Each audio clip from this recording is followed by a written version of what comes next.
Any other questions or comments before we look at Protista again? It's taking a while to get through Protista because keep in mind what I said before, we have three big groups of eukaryotes, plants, animals, and fungi that we're all familiar with. But if we look at the things that used to be in the kingdom Protista, I've seen some books that divide them up into 80 different categories. Our book doesn't go quite that far, but it does have about 20 different categories. So we have a lot of different types of Protista. Notice that the different types are separated like everything else nowadays. When we have an argument, what do we look at? DNA sequencing. And if that doesn't give us an answer we're happy with, or a few organisms, the DNA is actually difficult to sequence, we look at the order of the amino acids in proteins. Because there are certain proteins, like the proteins that are the enzymes in glycolysis, that we find in almost every living organism. So we can compare the order of amino acids if we can't compare the DNA. I'm not sure it's the complete answer to everything, but right now it's the one that's accepted. Now keep in mind what we said before. Even though we can look at the DNA and we can see some differences, and remember the differences are just in the orders of the A's, C's, G's, and T's. When you're starting to divide organisms up into, families or classes, it's kind of arbitrary where you draw the line. How different do two things have to be before you put them in a different class or a different phylum? Classification, even though when we talk about it, in some ways, I think it's kind of boring. It's one of the most controversial areas in biology. Because when you disagree with people, you're disagreeing with what they think is important about living cells. So let's go to screen sharing and let's look at our last groups of Protista. So the last big group that we haven't discussed yet is a group called the Uniconta. And the Uniconta are divided into two main groups. One of those groups is the amoebozoans. And again, zoa always refers to animals. So these are amoeba animals. So these are going to be things that look like amoeba, that act like amoeba. And another group called the opisthecons. If we look at the amoebozoans, we have species that use pseudopodia, but they're not thread-like pseudopodia, like we discussed the other day in that group, the Rhizaria. Instead, they're tubular pseudopodia or lobe-shaped. So when we say lobe-shaped, think of something like the fin that you would see on a dolphin, or I guess I should say the flipper, or the flipper that you would see on a seal. When we think of tubular, think of something kind of like a baseball bat. Think of these structures in terms of 3 dimensions because they are 3-dimensional. They're very small, they're microscopic, but they're really not flat. So if we look at gymnamoebas, and gymna literally means naked at the beginning of a word. So think about those Rhizaria that we talked about the other day that have that kind of shell. Gymnamoebas don't have a shell. They're mostly free-living species. And when we say that organisms are free-living, it means they're not necessarily parasitic. There are a few species in here that are parasitic, but mostly these organisms act as predators. What they can do is they can put out these pseudopodia and they can surround microscopic organisms. And if they surround them, notice the very outer part of these pseudopodia is the plasma membrane of the cell. Amoeba is a single-celled organism like most other Protista. So they can surround it and then they can bring it into the cell by endocytosis. And then just like cells in your immune system do when they engulf a bacteria or a virus, the amoeba then digests its food by combining that food vacuole, that thing that it just surrounded, with a lysosome. So there are a lot of amoeba that are predators that eat microscopic organisms smaller than them. There are a lot of amoeba that are scavengers. And scavengers eat something that another organism has killed. So if we were talking about a lion, we'd be talking about a lion that maybe takes a kill away from a cheetah and then eats it. So amoebas sometimes let other microorganisms kill something and then they eat both of them. And a lot of amoebas act as decomposers. And decomposing in nature is always very important.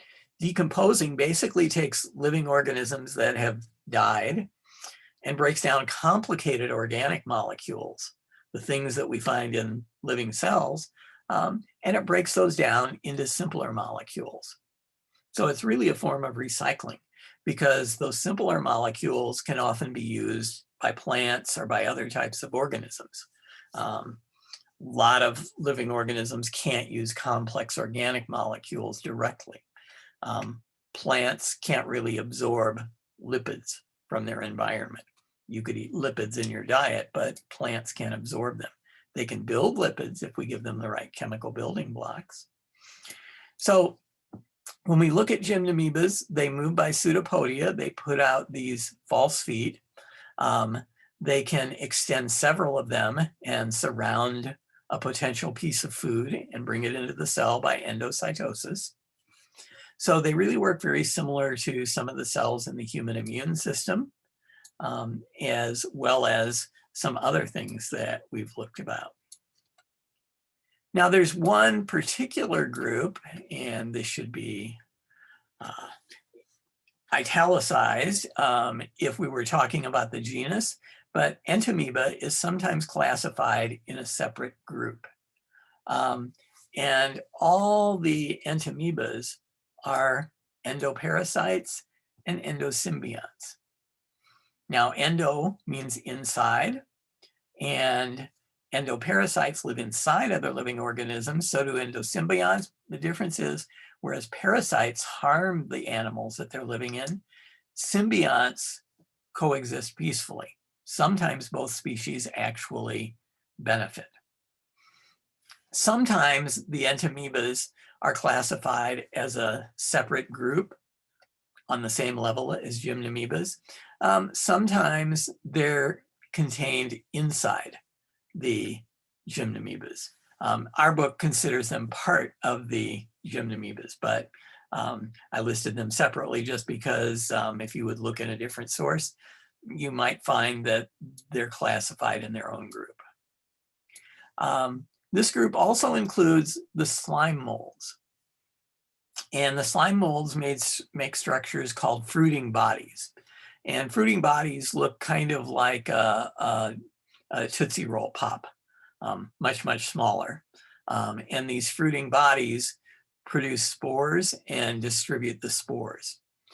So at various times in the past, slime molds have been classified as fungi. Sometimes they've been classified in the kingdom Protista. Here's a picture of a slime mold. Notice that these are blades of grass around the slime mold. So when you look at this, the slime mold isn't very big, and a lot of them are smaller than this. And even though they've sometimes been classified with fungi in the past, remember what I said a few moments ago, the way we classify things today, if there are any questions, is we look at the DNA. And genetic analysis of the DNA tells us that slime molds are a lot more closely related to amoebozoans than they are to fungi. So that means if we think about slime molds and fungi, because as we'll see a little bit later, fungi contain living things called molds, not slime molds. This would be an example of convergent evolution. So this is something that we talked about when we were discussing evolution, where organisms evolve similar characteristics because their environment is similar. So notice, like a lot of protists, slime molds have a complex life cycle. So let's look at their life cycle. So here's a fruiting body down at the bottom, and the fruiting body produces spores by meiosis. The spores germinate. So notice, since these spores are produced by meiosis, they're haploid. And when the spores germinate, they can form one of two types of cells. Some of the spores germinate and form amoeboid cells. Well, remember, we just said slime molds are closely related to the amoebozoans. And these amoeboid cells, so these are individual cells, these amoeboid cells crawl around on the ground and eat organisms the same way that gymnomoebas do that we just talked about. They surround their microorganism food with pseudopodia. They bring it into the cell, and then they merge it with a lysosome to digest it. Some of the spores germinate and form flagellated cells. Now, these flagellated cells can also eat food. As long as conditions are good, as long as food is plentiful and other conditions are appropriate, these slime molds stay single-celled. But if conditions start to deteriorate, if there's not enough food, for instance, they secrete chemical attractants. And what happens is cells fuse together in a process called syngamy. And in syngamy, the forms a zygote. And this zygote is 2N or diploid, whichever you prefer, because we have two haploid nuclei fusing. This cell divides by mitosis, and we end up with a large blob feeding. That large blob feeding is what we were looking at here. This is not an individual cell in this grass. This is a large blob of these cells joined together. This large blob is called a plasmodium. Now remember, we just talked about the genus Plasmodium the other day, the genus that causes malaria. So again, a word that's used several different ways in biology. Now this mature Plasmodium gets ready to reproduce. We sometimes say it's getting ready to fruit because this stalk here is called a fruiting body. So this fruiting body is more technically called a sporangium. And the sporangium, notice, does stick up a little bit from the body. And this is because these spores are going to be dispersed by the wind. When the sporangium bursts open, the wind blows the spores around, they land, they germinate, but because they've been blown around by the wind, they don't land right next to where they are. Now, if you think about this, this makes sense because remember that we had single cells and they remain single cells as long as things were good. So we've made this multicellular organism and now we're reproducing from the sporangium because conditions are bad. So we don't want these spores that are produced to land right next to where they were made because conditions are bad. So they're wind dispersed so they can blow for some distance before they land and germinate. And notice this is a common theme we're going to see with some other groups of organisms when we look at plants and animals and fungi. If conditions are good, they often reproduce by mitosis. They reproduce asexually.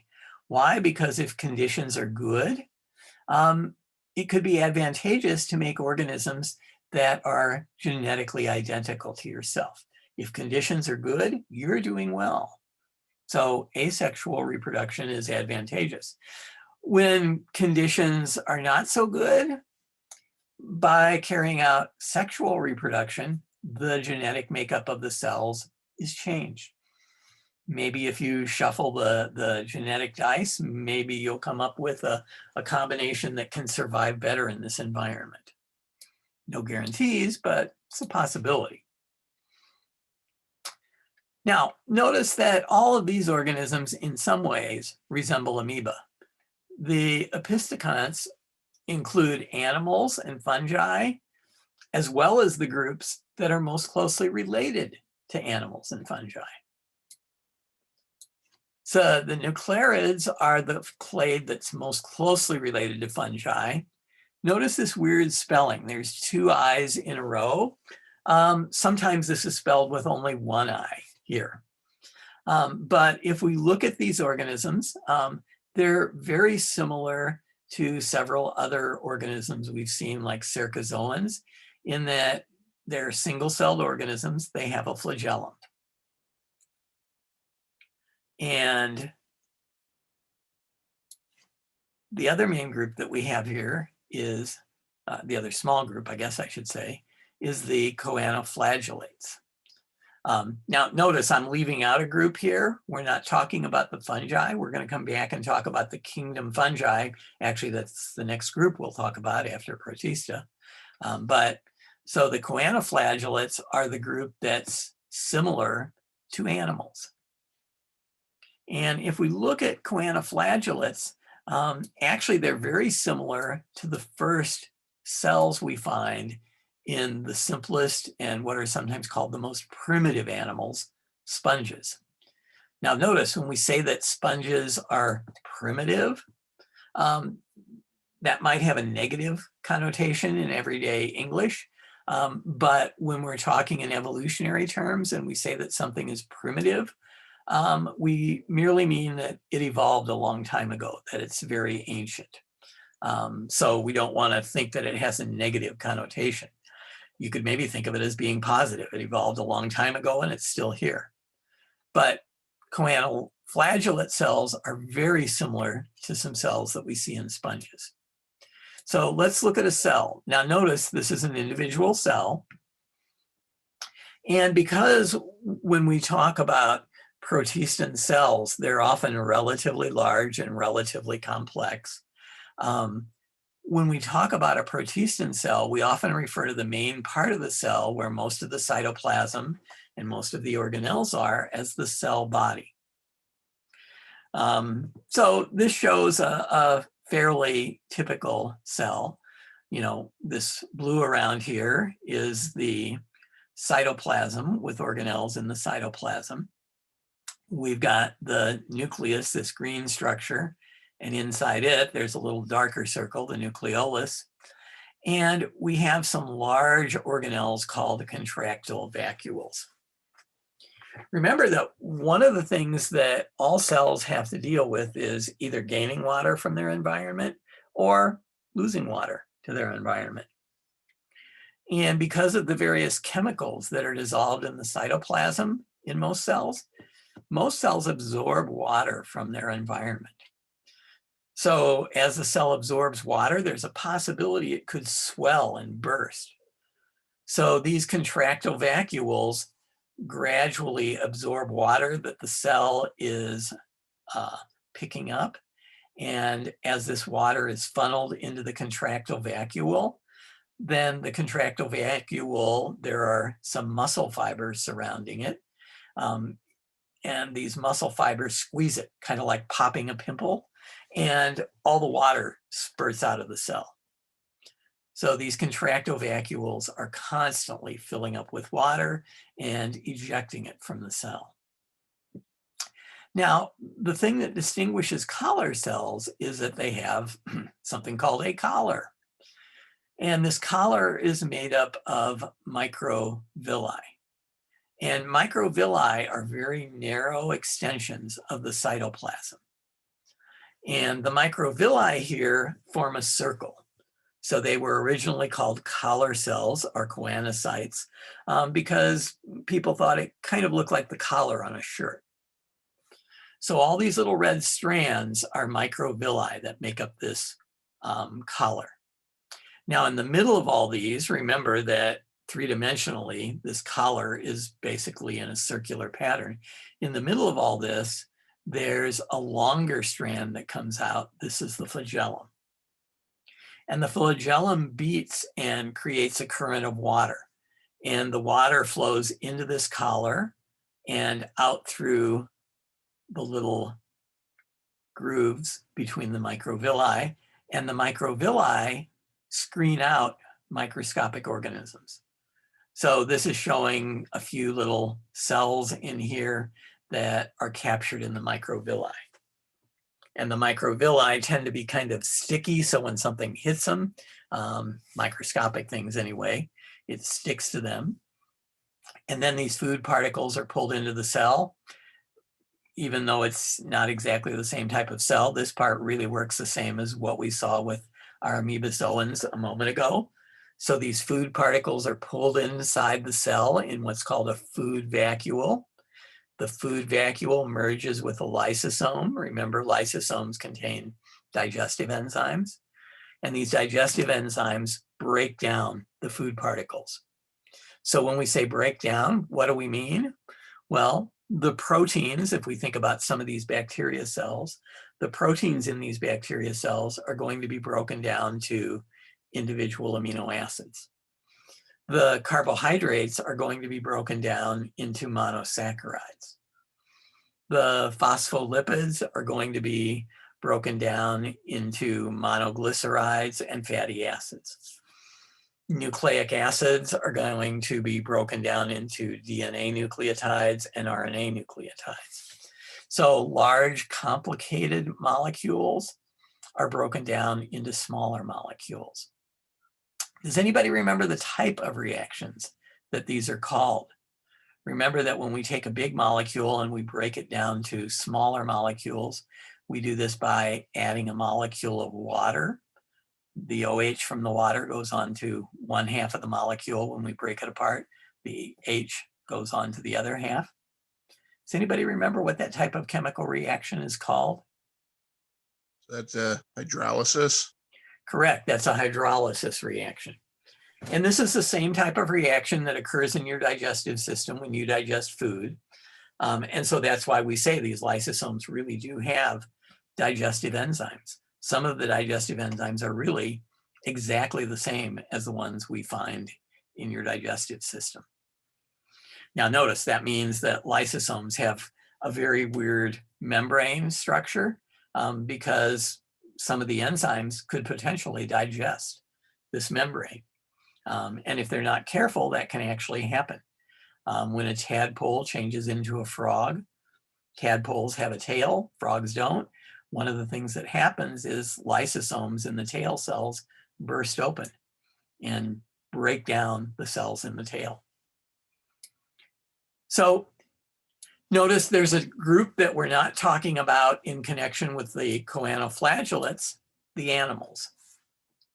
So if you look on the chart in chapter 25 in your book, chapter 25 is titled Eukaryotic Diversity.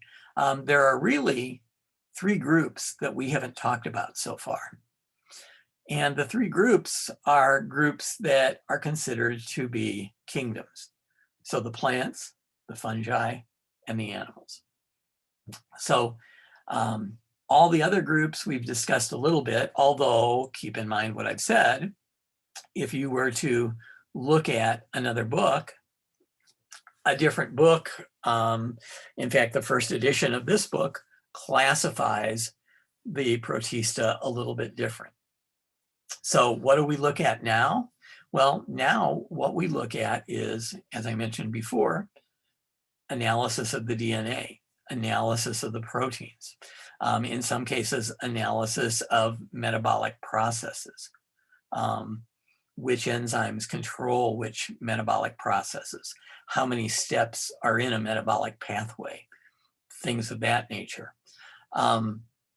This is why we can classify Protista a little more accurately now than we used to, because a lot of these methods, a lot of these techniques that we have to use to study the sequence of the DNA bases or the sequence of the amino acids or the steps in a metabolic process, a lot of those methods weren't available 50 or 100, even 20 years ago. So this is a good example.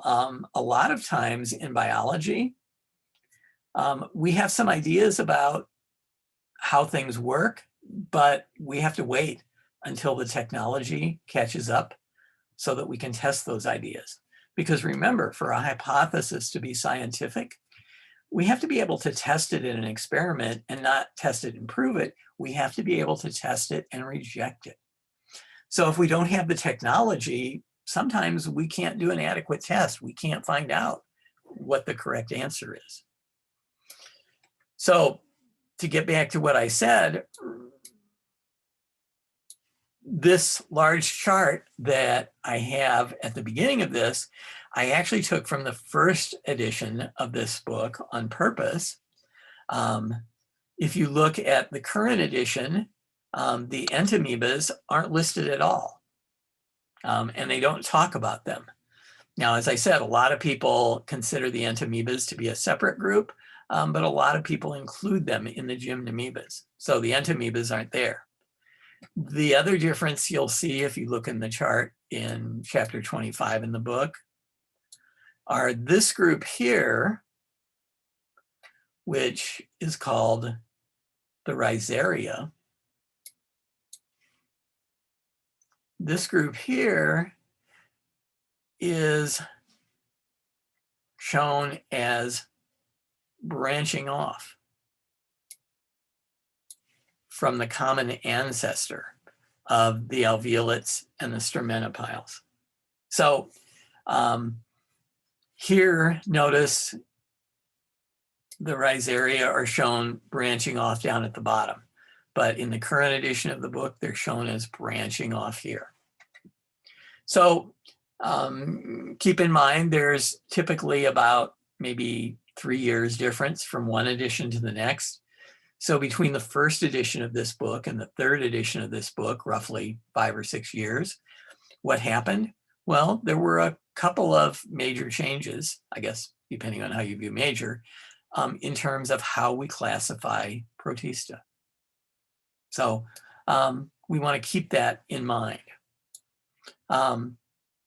So besides genetic analysis, the other thing that's really informed our classification scheme in recent years is our discovery of secondary endosymbiosis.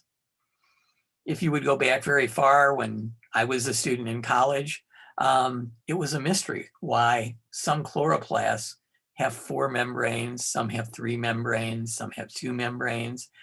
There wasn't really a very good explanation for that.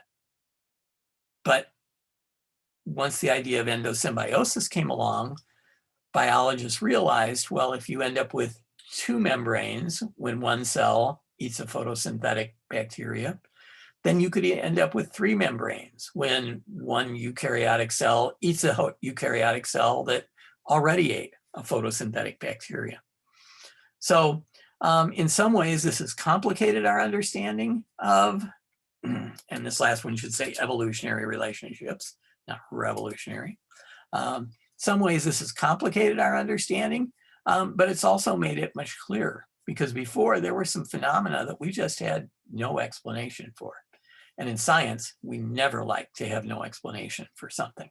We'd rather have a complicated explanation than none at all. Are there any questions about Protista before we leave those for the time being?